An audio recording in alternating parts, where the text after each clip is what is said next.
caos na saúde pública em todo o país já é um fato conhecido por todos e aqui em Santa Catarina não é diferente. Emergências lotadas e pacientes esperando por atendimento em macas espalhadas pelos corredores dos hospitais. Isso realmente é uma situação extremamente delicada e preocupante. Melhorias são cobradas tanto pelos médicos quanto pela população, que são os principais prejudicados com tudo isso. O mesmo drama vivido por diversas pessoas. É vergonhoso, né? Tanto que eu mesmo peguei e liguei para minha irmã para ver se consegue um dinheiro para poder fazer uma consulta particular, porque não tem como esperar. Tem pessoas mais graves que eu ali dentro, ali, chorando no corredor lá. Tá horrível. Não tem jeito. Não tem jeito. Eu deixo às 11 horas da manhã aqui. A falta de estrutura revolta. Um sistema de saúde que convive diariamente com a insatisfação dos usuários. Na maior emergência do estado, o Hospital Regional de São José mostra uma dura realidade.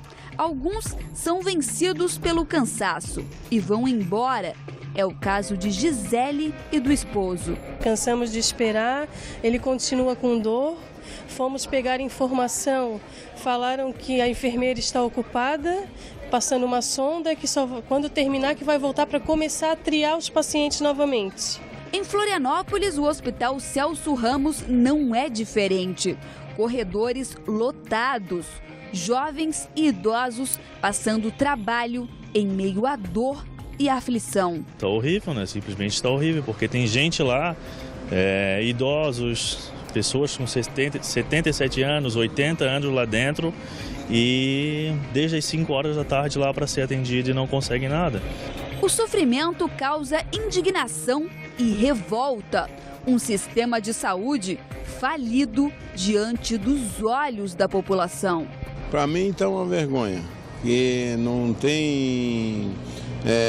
demora muito o atendimento, não tem médico. Isso é inadmissível, uma coisa dessa. Isso é uma vergonha, uma falta de respeito com o ser humano. Isso aí. É justamente por causa desse descaso com a saúde pública que amanhã acontecerá em todo o país uma paralisação dos médicos em defesa da saúde, de qualidade à população e também condições dignas de trabalho aos profissionais da medicina.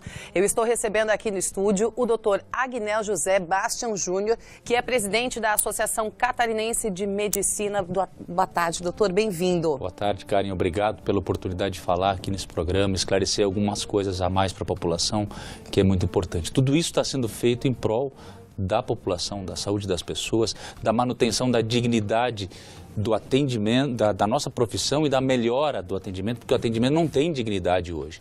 Nós vimos há pouco nessa matéria que acabou de passar, uma situação que é caótica, que é literalmente uma situação de inconstitucionalidade. Onde é que está o nosso dever essencial, básico de acesso à saúde? E a gente precisa fazer esse alerta para todo mundo, porque de repente você nunca precisou do Sistema Único de Saúde, de repente não sabe exatamente, não tem noção, por mais que assista as matérias, do caos que é e da vergonha que é o atendimento no nosso país, e realmente é desesperador, é de chorar. Se você senta numa emergência de um hospital público e fica ali só 5 minutinhos, você vai sair dali acabado, de tão triste de ver o que nós passamos, o que o cidadão passa diante de um atendimento totalmente precário no nosso país. Por isso, aliás, esse é um dos grandes motivos, um dos principais motivos das reivindicações de vocês, né, doutor? Eu quero só que você aproveite para esclarecer, que eu acho que é bastante importante, alguns atendimentos serão mantidos, porque mesmo diante desse caos e que todo mundo quer e exige melhorias, principalmente os pacientes que sofrem com isso, é claro que a notícia de uma paralisação deixa todo mundo muito preocupado, afinal de contas, tem pessoas que estão esperando há meses por uma consulta médica. Então, vamos esclarecer como que vai ser essa paralisação, quem para e o que continua funcionando. Aspectos básicos, regras básicas. Jamais os médicos param de atender emergências, urgências, emergências e tratamentos que não podem ser descontinuados. Nessa ou em qualquer outra paralisação, isso é primordial. A paralisação é de um dia apenas, Karen. No dia seguinte já todo mundo volta ao trabalho. Essa paralisação, ela é uma medida extrema. A gente sempre, as entidades médicas só orientam a paralisação como último recurso. E é um recurso importante para chamar a atenção da imprensa, para chamar a atenção dos gestores, para chamar a atenção da população, porque a gente precisa que as pessoas ouçam o que as entidades médicas e vários setores da sociedade organizada estão dizendo. Que não é um problema de falta de médicos, de número de médicos, é um problema de distribuição de médicos. Que não é um problema de falta de vontade de trabalhar nos lugares distantes ou nos rincões onde não há médicos. É porque não tem a menor condição de trabalhar nesses locais e fazer uma medicina decente.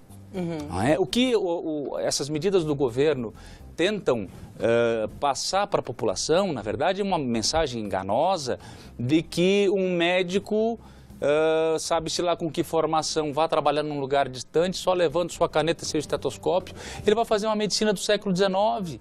Nós não podemos defender isso para as pessoas. É dever da medicina zelar pela qualidade, pela equidade e pela qualidade do atendimento das pessoas. Né? Doutor, assim, ó, eu separei para a gente falar pontualmente das reivindicações de vocês para esclarecer direitinho para a população o porquê e entender melhor a nossa realidade. Então vamos lá, ó, carreira de Estado para médicos possibilitando o exercício digno da medicina nas cidades mais distantes dos grandes centros. É exatamente o que o doutor estava falando. É muito difícil para um médico ser mandado para uma cidade de interior, onde possivelmente ele vai trabalhar o dobro do que foi acordado e ainda chega lá e ele não tem o mínimo de estrutura para realizar alguns procedimentos e diagnosticar algumas doenças, porque não tem como, o médico não é vidente, ele precisa de uma estrutura para saber exatamente o que aquele paciente tem. E nós estamos falando de estrutura mínima. Exatamente. Né? Um aparelho de raio-x, um aparelho de ultrassom, um laboratório para fazer meia dúzia de exames. Mais do que isso, Karen, o plano de carreira para médicos, e não só para médicos, como para os profissionais da saúde, porque o médico não trabalha sozinho, né?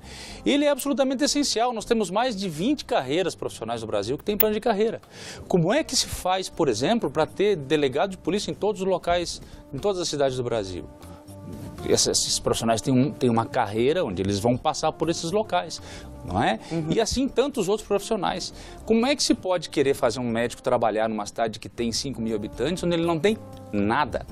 Né? Ele vai para lá muitas vezes atraído por uma oferta de remuneração que é até enganosa, porque ela é precarizada, ele chega lá, não tem contrato de trabalho, 2 ou 3 meses depois o prefeito da saúde, da cidade ou o secretário da saúde não consegue manter a oferta que fez inicialmente para atraí-lo, e aí ele fica refém do laço, do link emocional que ele fez com as pessoas que ele atende. É uma armadilha e é uma injustiça isso, porque o médico sofre com isso. Sim, com certeza. Eu vou pegar um gancho... Ele se sente responsável por aquelas pessoas, né? Gostaria de pegar um gancho numa palavra que tu disseste na tua abertura, né? No desespero das pessoas quando chegam no serviço de saúde pública. Existe o desespero das pessoas que trabalham na saúde pública também, dos médicos, dos enfermeiros, dos técnicos, não é? Todo mundo que trabalha dentro do serviço de saúde e que trabalha nas condições que a gente vê hoje, sofre uma barbaridade de ver as pessoas fazendo uma fila enorme lá dentro, sem ter condição de atender todo mundo e ter que priorizar casos mais graves porque não tem outra coisa a ser feita. Isso é uma coisa muito vil, isso é muito cruel com as pessoas que precisam ser atendidas e com os profissionais que estão lá dentro trabalhando. E muitas vezes nós estamos falando de casos bastante graves, é como se tivesse que escolher quem vai sobreviver. Até porque quem se dispõe a ficar numa fila durante 8 horas para ser atendido é porque ele não está muito bem mesmo. É, exatamente. Eu vou pegar mais uma questão aqui, deixa eu só me localizar. Revalida, sim, para avaliação dos médicos estrangeiros que vêm atuar no Brasil. O Revalida, ele já existe. O óbvio tem que ser dito, né? Para a gente isso é óbvio, é impossível acreditar. O Revalida é um exame, é um teste que é feito com o médico, tá? O Revalida é um exame de medicina básica que se faz no Brasil todo, aplicado pelas universidades federais, para avaliar o conhecimento mínimo de um médico que venha de outro lugar, formado fora do Brasil. Como é que alguém pode aceitar que uma medida, seja ela de quem for, do governo federal, do Ministério da Saúde, defenda a vinda para o Brasil de um profissional de qualquer área sem revalidação de diploma? Isso é um absurdo. Os médicos, as entidades médicas não são contra a vinda de médicos estrangeiros, muito pelo contrário. Gostaríamos muito que as grandes cabeças da medicina formadas lá fora, na Europa, nos Estados Unidos, na Ásia, viessem para o Brasil melhorar a qualidade da nossa medicina, perfeito. Agora, não é isso que vem. Porque quando se defende não fazer revalidação de diploma, qual é a mensagem que está por trás disso? Vão vir desqualificados. Sim, com e certeza. nós não vamos fazer os exames nessas pessoas porque elas não vão passar. Porque não tem outro motivo para defender a não realização de um exame básico de competência. Sim. Então, nós não podemos aceitar isso e a sociedade não pode aceitar isso. Que venham médicos de fora, ótimo, mas eles têm que fazer o revalida. E não um remendo de revalida, que é o que o ministro da Saúde, por vezes, sugere, que eles não precisam fazer o revalida, eles vão fazer um acompanhamento, um segmento. Gente, isso é um engodo, isso é botar um indivíduo mal preparado para atender as pessoas que já não têm nada. É mais cruel ainda. Vamos para o próximo ponto. Regulamentação da profissão de médico. Perfeito. Isso é a lei da regulamentação da medicina. Por incrível que pareça, a medicina não é regulamentada até hoje, né?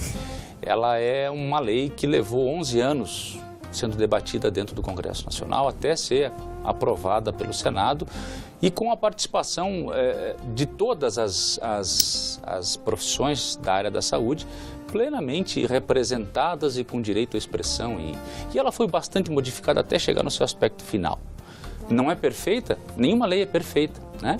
Mas esse produto final foi o fruto de 11 anos de trabalho de debate e de 27 audiências públicas. Ok. Foi aprovada pelo Senado e foi vetada pela presidente, na nossa visão, como ferramenta política, justamente para tirar o nosso foco e da sociedade dessa questão mais grave que nós falamos há pouco, de trazer profissionais sem revalidação de diploma. Esse é o foco do governo federal. É isso que é, na nossa visão, o objetivo número 1 deles. Né? Eles não batem muito nisso, mas é isso que eles precisam fazer. Por que eles precisam fazer isso? Porque o governo federal tem mandado desde 2006, são entre 600 e 900 pessoas que saíram do Brasil para fazer medicina em Cuba e que o governo federal precisa trazer essas pessoas de volta. Eles não têm padrão técnico mínimo para passar no revalida, mas há um compromisso do governo em trazer essas pessoas de volta, né? Que mandou para fazer medicina numa escola chamada Escola Latino-Americana de Medicina em Cuba. São pessoas principalmente vindas do movimento do MST, do Movimento Sem Terra, e também algumas pessoas selecionadas pelo PT para fazer medicina lá fora. Doutor, eu vou pular já para a próxima questão. Saúde 10 com a garantia de 10% do orçamento da União para a saúde, que hoje apenas 4% é destinado. Você estava comentando, inclusive, comigo que em outros países, há países em que 20% do orçamento da União é destinado à saúde. 4%, gente. 4%. 4% do país, que é o 6º PIB do mundo. Isso é tratar a saúde da população com miséria. Né? Então, não é possível sustentar, manter o programa de saúde pública mais bonito do mundo, que é o SUS, com trocados, com dinheiro insuficiente. Né? Isso, dinheiro que eu digo para manter a estrutura do SUS e capilarizar o atendimento em todos os lugares do Brasil. Então, trazer médicos de fora, de baixa qualidade, que não passam no revalida, e defender ferrenhamente como eles defendem, de não botar dinheiro na saúde, tanto que essa questão passou pela emenda pelo projeto, pela regulamentação da emenda constitucional 29, e os 10% da saúde já estavam lá, e a presidente vetou isso. Né? Então, assim, não é que não há vontade política de botar os 10% da receita da União na saúde, não. Há vontade política de não botar. Né? Então, é esse conjunto de coisas que mostra o quão falacioso é esse projeto como um todo. Né? E é fato que se mudasse, se aumentasse para 10%, na realidade da saúde pública seria outra. É fato. Outra, porque nós estamos falando de 10% do dinheiro que o Brasil arrecada em impostos. Por falar nesse dinheiro, vocês reivindicam também um reajuste imediato da tabela do SUS. Qual é a realidade hoje? Como o médico é remunerado pelo SUS? Veja, não é a questão nem da remuneração do médico, é a questão da manutenção do atendimento pelos hospitais filantrópicos. Uma parte enorme do atendimento do SUS hoje é feito por hospitais que não são do poder público, são hospitais privados, de organizações religiosas, enfim, em que prestam serviço ao SUS, pois o SUS remunera esses hospitais e a todos os serviços prestados por eles por uma tabela que tem mais de 11 anos, que ela não sofre um único reajuste. Então os hospitais filantrópicos estão fechando pelo Brasil inteiro, ou estão se desligando da prestação de serviço ao SUS, porque não tem como trabalhar com um pagamento que não cobre nem o custo do hospital, muito menos dá condições do hospital se reequipar. Doutor, para a gente encerrar, então, a última questão é o repúdio do serviço civil obrigatório. Como é que funciona hoje? O estudante vai lá e cursa a faculdade de medicina durante 6 anos. Depois, ele precisa fazer durante 2 anos, me fugiu a palavra agora, especialização. Não, especialização não. Hoje, ele precisa fazer durante 2 anos... assim, Karen, o indivíduo faz medicina, são residência, 6 anos. Isso. Durante 2 anos, residência, ele pode fazer... E durante essa residência, 1 ano de especialização. Ou seja, são 8 anos. A proposta do governo federal é que a partir... que seja, então, feito mais 2 anos de prestação de serviços a hospitais públicos. E aí, sim, depois desses 2 anos, ele faria essa residência de mais 2 anos. Então, iria para 8 anos esse período todo de... Vamos organizar essas ideias. Primeiro, a residência médica já é serviço público. Sim. Porque o residente recebe uma bolsa de R$2.000 e poucos hoje e ele trabalha exclusivamente para o SUS, nos hospitais onde faz residência, com uma carga horária de 60 horas semanais. Bem, então isso já existe, né? O que o governo quer fazer com essa proposta indecorosa é pegar estudantes de medicina recém-formados, no curso de 6 anos, dar a eles um registro provisório e botá-los para tapar o buraco dos lugares onde hoje não existe médico por falta de condição. Mas eles receberiam uma remuneração de qualquer forma. Recebe. Só que o residente, além de prestar serviço, ele está aprendendo, ele está evoluindo do ponto de vista de aprendizado cognitivo.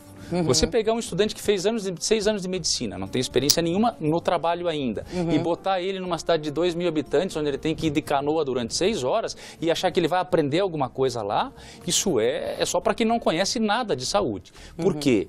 E por que eu digo isso, friso isso? Porque um dos argumentos do governo federal, do Ministério da Saúde, é que esses 2 anos poderiam servir, inclusive, como 2 anos cursados de residência médica. Isso é um absurdo, gente. O que essa pessoa vai aprender lá? Nada. Ele vai tentar atender aquelas pessoas de forma insuficiente, porque ele não tem experiência com o médico ainda, né, num lugar sem recursos. Então, isso é mais uma medida, é mais uma cortina de fumaça. Não há na proposta do governo nenhum único item de estruturação da saúde. Doutor, eu quero agradecer pela tua presença aqui. Eu acho que essa é uma questão bastante importante. Até convido que você volte aqui no outro dia para a gente discutir justamente, pontualmente, esta questão. Perfeito. Pode ser? Sempre à disposição. Muito obrigado pelo convite. Obrigada mais uma vez pela tua participação aqui com a gente. Obrigada.